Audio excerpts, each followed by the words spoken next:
So the Yankees can make history, but will they?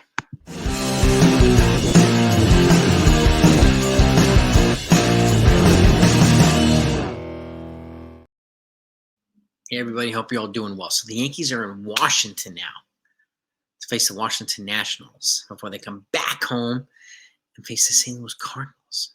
So a lot more baseball left. They're 77-54 right now, 23 over 500, 31 games left to the season, 4 playoffs. Okay, and the Yankees have a 99+% chance of getting into the postseason. So, but I wanted to talk about this trio right here. Okay, Juan Soto, Aaron Judge, Giancarlo Stanton, because they're on a historic pace. Aaron Judge just got his 51st home run yesterday, 50th and 51st. He's on pace to break his record of 62 home runs, which would be the American League and the Yankees record.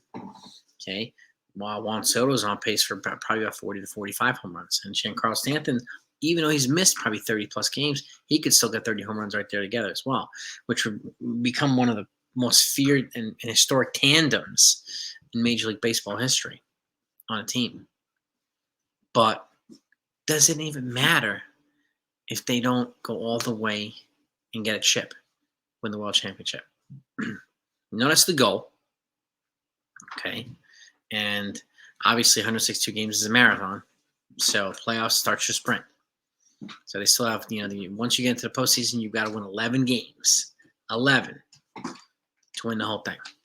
That applies to every team.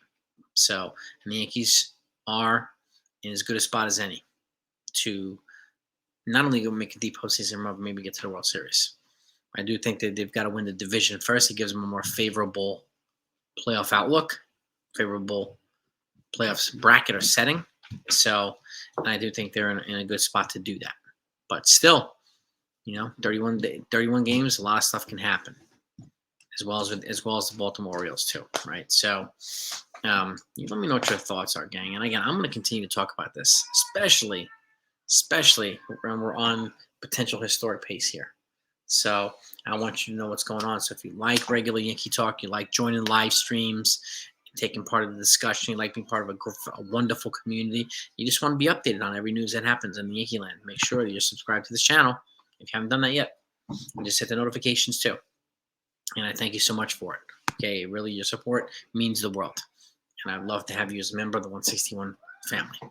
So, but can it happen? I mean, it's obviously, this reminds me of, and I hope it doesn't happen, but, when the Miami Dolphins went 16-0 and did not win the Super Bowl, when the New England Patriots went 16-0 and did not win the Super Bowl, they had a perfect record during the season, didn't win the Super Bowl. So would people feel that way if Judge broke the record again, and that this trio just made absolute history, but they didn't win the World Series, right? Would that matter to you? And obviously, we need pitching. We need everybody else to do their part too. We need the rest of the offense to do their part. It can't just be the Judge and Soto show or the Judge, Soto, and Stanton show. We need Austin Wells to do his part. We need Anthony Volpe to do his part. We need Gleyber Torres to do his part, right? We need all these guys, Jazz Chisholm, to do his part. All the other guys, Alex Verdugo, to do his part. And if they do, then we're in a much better spot. This offense is as good as any in baseball, okay? There's some injuries across the board, too. Not only with the Yankees, but other teams. Freddie Freeman's out for a while, okay? Orioles have sustained several injuries. The Braves have sustained several injuries.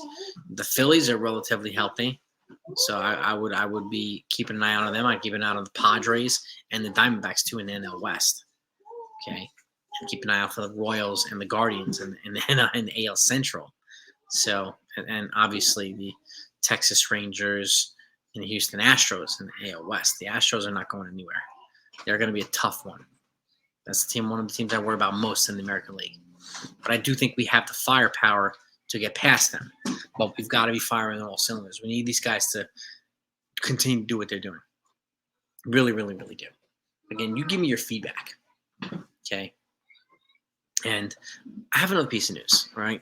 Well, not it's news, but there's some grumblings about 2 players that could be additions for the Yankees in 2025. Now, obviously, re-signing Juan Soto is priority number 1. I think it's priority number 1A and 1B. Okay. At that point afterward, then you know you do what you have to do. And even yesterday, the fans were chanting, "Please stay," to Juan Soto. He just kept saying, "I'm going, talk to Cashman, talk to Cashman." Obviously, so being diplomatic about it, and why not? And and I believe me, I want him to stay just as much as you do. But this one talks about the Yankees, maybe pursuing Cody Bellinger, who's going to be a free agent again. He's got an opt-out. It sounds like he's going to exercise it, okay, for first base. And Blake Snell as an additional rotation on. He does an opt-out too, which is very likely going to exercise. He's having a strong second half of the year, throwing a no-hitter. I think he can parlay it into a bigger contract, as does Cody Bellinger. So would either one of them be a fit for you? Then you got Blake Snell is going to be a free agent. You also have Corbin Burns is going to be a free agent. And there's also the Garrett Cole opt-out question. Does he opt out? But the Yankees can void his opt-out by adding a 10th year to the deal, making it 10 years, $360 million, right? Which is the same 36 per year. So after Juan Soto, there's a lot of holes that need to be filled. The Yankees are going to have a completely different bullpen, I think, next year. For the most part, it's going to look different. And their rotation might look a little different too. And at some point, they've got to give some of the young kids a shot. I mean, we need to see more continued development from Will Warren, Chase Hampton, Clayton Beater, some of these other guys, Brock Salvage, right? We have some young guys, in the minors that can be formidable bullpen pieces as well, and which will be good because they are going to get cheaper in most of the positions. First base, I don't think they're going to exercise Anthony Rizzo's $17 million option. He has a $6 million buyout. So I think he'll be replaced with, I don't know if it's Ben Rice or not, or that salary might be replaced with a Cody Bellinger for all we know. Or they may go overseas and look for Munetaka Murakami from Japan. I did hear that they're interested in him too. So, but if you stay home, you stay with the kids, like Ben Rice, you stay in the cheap with TJ Rumfield, right? Get options here.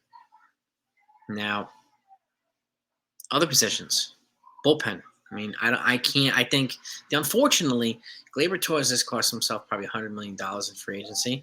Alex Verdugo's probably cost himself a little bit of money in free agency. Clay Holmes cost himself probably $40 or $50 million in free agency. I don't think any one of those guys is going to be back next year. I don't.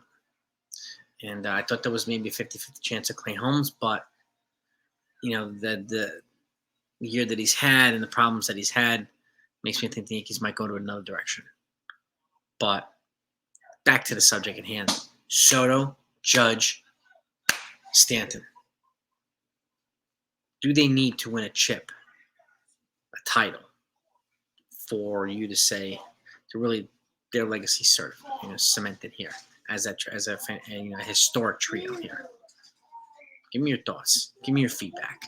I want to know what you think. I want to know what's going on in that brain. Because I think, as much as I would like the World Series, and I do think they have a good shot at getting it, I would much rather them be back here doing it again next year too. Making sure that Soto's come back here and we can take advantage of these next 5 to 6 years of prime baseball with Aaron Judge, hopefully, and Garrett Cole. So, and then if Stanton can stay healthy and perform, we can have this trio for several years. And I'm really, really, really hoping for that. So you give me your thoughts on one way or the other, gang. All right? Have a good day. Talk to you next time.